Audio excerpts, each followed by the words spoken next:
Hello students, हम chapter number 4 पढ़ रहे थे, जीव जगत का वर्गीकरण या जंतुओं का वर्गीकरण, जिसके अंदर मैंने आपको बताया था प्रीवियस क्लास के अंदर कि किस तरह से, किस आधार पर हम जीवों का वर्गीकरण करते हैं, जंतुओं का वर्गीकरण करते हैं।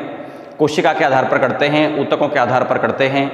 उसके बाद मैंने बताया आपको सम्मिति के आधार पर करते हैं, परिसंचरण के आधार पर करते हैं, देह गुहा के आधार पर करते हैं, जनन स्तर के आधार पर करते हैं, तो कॉर्डेटा या नॉन कॉर्डेटा यानी कशेरुक दंड के आधार पर करते हैं, जीव द्रव्य के आधार पर करते हैं। तो ये कई सारे बेसिक पार्ट होते हैं किसी भी जीव के वर्गीकरण के, उनके क्लासिफिकेशन के, कि जंतुओं को हम किस तरह से वर्गीकृत करें।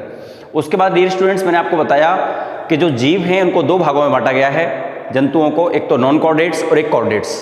तो अभी हम बात कर रहे थे नॉन कॉर्डेटा की, यानी ऐसे जंतु जिनमें रीढ़ की हड्डी नहीं पाई जाती है उन्हें हम नॉन कॉर्डेटा, अकशेरुक या अपृष्ठवंशी कहते हैं। तीन नाम इनके, नॉन कॉर्डेट्स, अकशेरुक या अपृष्ठवंशी, जिनमें रीढ़ की हड्डी नहीं होती है। और ऐसे जंतुओं को हम 11 संघों में बांटते हैं: Porifera, Coelenterata, Platyhelminthes, Aschelminthes, Annelida, Arthropoda, Mollusca, Echinodermata और हेमिकॉर्डेटा एंड देन कॉर्डेटा। तो मैंने प्रीवियस क्लास में आपको पॉरीफेरा, जो सबसे प्रिमिटिव यानी पुराना संघ माना जाता है, यानी ये जंतु सबसे पहले एक कोशिकीय है, फिर धीरे धीरे इनके शारीरिक संरचना में विकास हुआ और धीरे धीरे जंतुओं को उच्च स्तर की ओर ये विकसित होते गए। कोशिका, फिर कोशिकाओं के समूह बने, ऊतक बना, अंग बने, अंग तंत्र बने, और सबसे ज़्यादा विकसित जैसे अब मनुष्य की बात करें तो ये कॉर्डेटा हैं और इनमें सभी अंग तंत्र पाए जाते हैं और इसमें जैविक क्रियाएं होती हैं। लेकिन कुछ ऐसे जीव हैं जो समुद्री जीव हैं, समुद्री जंतु हैं, बहुत छोटे होते हैं, माइक्रोस्कोप से उनको देखा जाता है, सूक्ष्मदर्शी से उनको देखा जाता है और एक कोशिका से ही वो सारी क्रियाएं संपन्न करते हैं। उनके अंदर अगर हम बात करें तंत्र की, श्वसन तंत्र, परिसंचरण तंत्र, उत्सर्जन तंत्र, पाचन तंत्र, तो इस तरह के कोई विशेष तंत्र नहीं होते हैं, कोई अंग नहीं होते हैं, केवल जल अंदर लेते हैं वो एक छिद्र के द्वारा और जल को बाहर निकाल देते हैं। ऐसे जंतुओं को हम पॉरीफेरा, सबसे जो पुराना संघ है और जो फर्स्ट संघ है वो है पॉरीफेरा, जो आपको प्रीवियस क्लास में मैंने पढ़ा दिया था।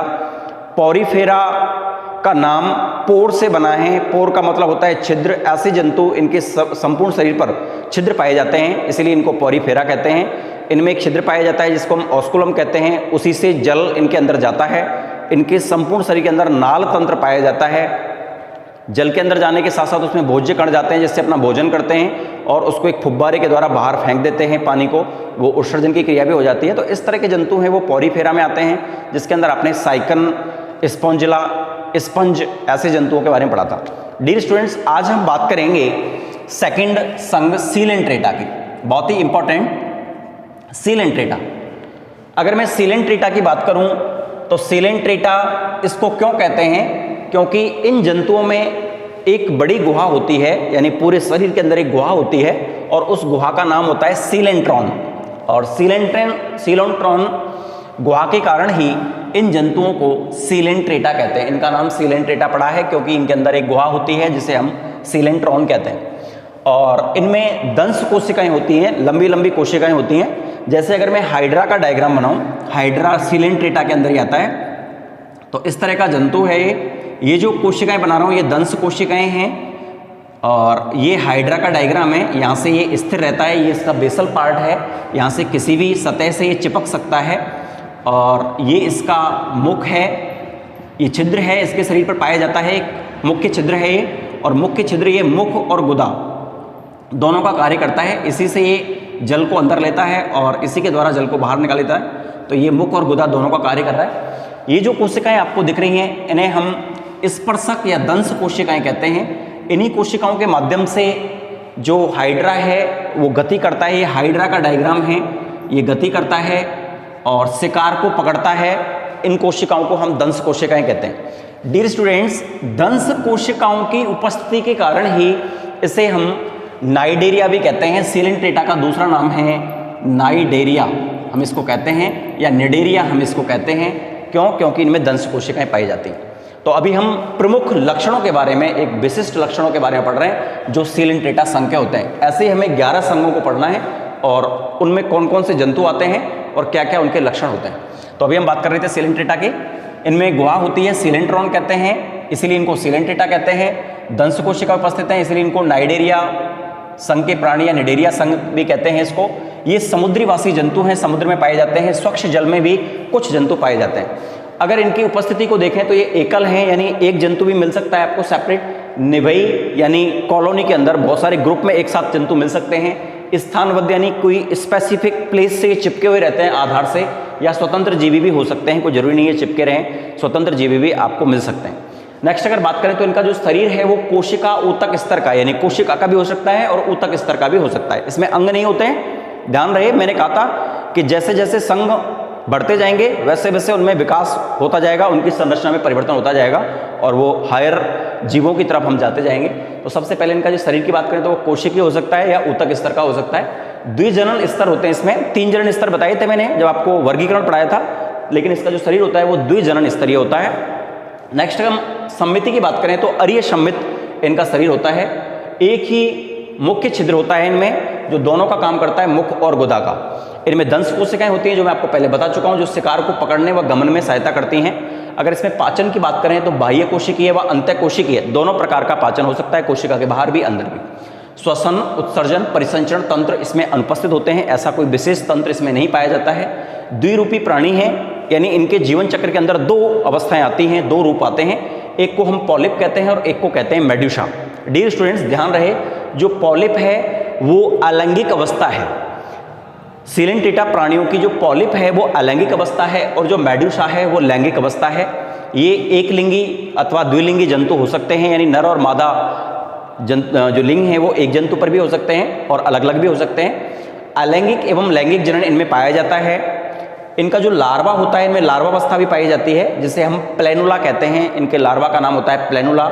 इनमें पीढ़ी एकांतरण पाया जाता है जिसको मेटाजेनेसिस कहते हैं। पीढ़ी एकांतरण का मतलब है इनके जीवन चक्र में 2 रूप हैं, एक बार पॉलिप एक बार मेडुसा, यानी एक बार अलैंगिक अवस्था आती है फिर लैंगिक, फिर एक बार अलैंगिक, फिर एक बार लैंगिक।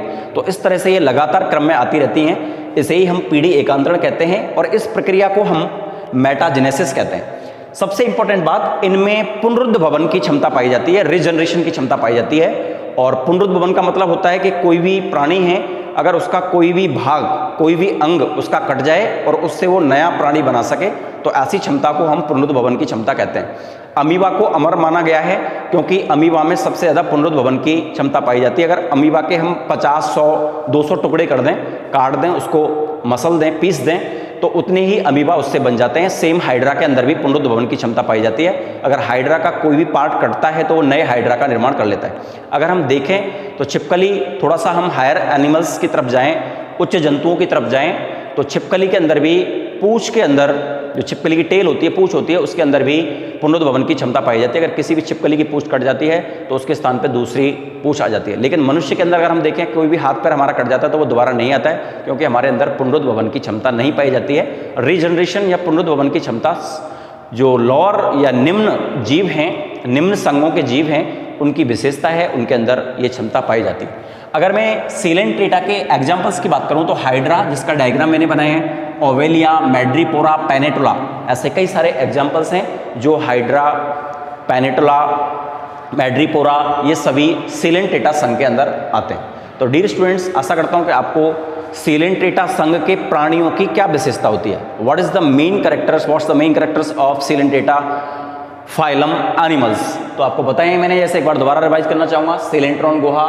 दंश कोशिका प्रेजेंस, समुद्रीवासी, स्वच्छ जल में पाए जाते हैं, एकल, निवयी, स्थानबद्ध, स्वतंत्र जीवी, शारीरिक संगठन कोशिका ऊतक स्तर का, द्विजनन स्तरीय शरीर संगठन, अरीय सम्मित, एक मुख्य छिद्र, मुख्य या गुदा दोनों का काम करता है, दंश कोशिका शिकार पकड़ने व गमन में सहायता, पाचन बाह्य कोशिकीय, अंतः कोशिकीय, श्वसन, उत्सर्जन, परिसंचरण के लिए कोई विशेष अंग नहीं पाया जाता है, द्विरूपी प्राणी, पॉलिप या मेडुसा लैंगिक अवस्था है, पॉलिप अलैंगिक अवस्था है, एक लिंगी या द्विलिंगी जंतु हो सकते हैं, अलैंगिक लैंगिक जनन दोनों पाए जा सकते हैं, प्लेनुला लार्वावस्था कहते हैं, और जो पॉलिप और मेडुसा है वो एकांतर क्रम में आती हैं, इसी को हम पीढ़ी एकांतरण कहते हैं, इसे मेटाजेनेसिस भी कहते हैं। विशेष पॉइंट पुनरुद्ध भवन की क्षमता पाई जाती है। ये जो डायग्राम है ये हाइड्रा का है, ये दंश कोशिका, स्पर्शक, ये सारी चीज़ें मैं आपको क्लियर कर चुका हूँ। तो इस तरह से हमको प्रत्येक संघ को पढ़ना है। सबसे पहले हमको नॉन कॉर्डेटा जो अपृष्ठवंशी जंतु हैं उनके 11 संघों को याद रखना है। मैं कई बार पहले भी बोल चुका हूँ और बार बार मैं इसलिए बोलता हूँ कि आपको भी ये चीज़ लर्न होए। सबसे पहले Porifera, Coelenterata, Platyhelminthes, Aschelminthes, Annelida, Arthropoda, Mollusca, Echinodermata, Hemichordata और कॉर्डेटा। इस तरह से 11 संघ हैं। तो इन 11 संघों को हम लर्न करेंगे और प्रत्येक संघ में जंतुओं का एक समूह होता है, अलग अलग प्रकार के जंतु पाए जाते हैं जिनकी विशेषताएं होती हैं। जैसे अभी मैंने आपको सिलेंटेटा की विशेषता बताई, प्रीवियस क्लास के अंदर मैंने आपको पॉरीफेरा की विशेषता बताई, उनके जंतुओं के डायग्राम्स आपने बनाए। अभी मैंने हाइड्रा का डायग्राम बनाया है जो कि एग्जाम्पल है सिलेंटेटा का। सिलेंटेटा क्यों कहते हैं, पॉरीफेरा क्यों कहते हैं, तो इनका भी एक रीजन होता है। नाइडेरिया इसको हम क्यों कहते हैं, दंश कोशिकाओं का क्या वर्क होता है, कौन सा लार्वा होता है। तो इस तरह के क्वेश्चंस कंपटीशन एग्जाम में या फिर आपके जो भी एग्जाम होते हैं, हाफ ईयरली एग्जाम जो आपके होते हैं, तो इस तरह के क्वेश्चंस आपके बनते हैं। इनमें से सिलेंटेटा के डायरेक्ट आपसे कैरेक्टर्स पूछ सकते हैं और उसके एग्जाम्पल्स और उसके डायग्राम के बारे में पूछा जा सकता है। तो डियर स्टूडेंट्स, आप इनके नाम 11 संघों के और इन 11 संघों के जंतुओं के उदाहरण यानी कम से कम 4-4, 5-5 एग्जाम्पल आप लर्न कर लें और फिर उसके कैरेक्टर्स, जंतु को देख करके भी हम कैरेक्टर्स को लर्न कर सकते हैं। जैसे हाइड्रा अगर आपको पता है सिलेंटेटा में आता है तो सारे कैरेक्टर्स हम हाइड्रा से बता सकते हैं।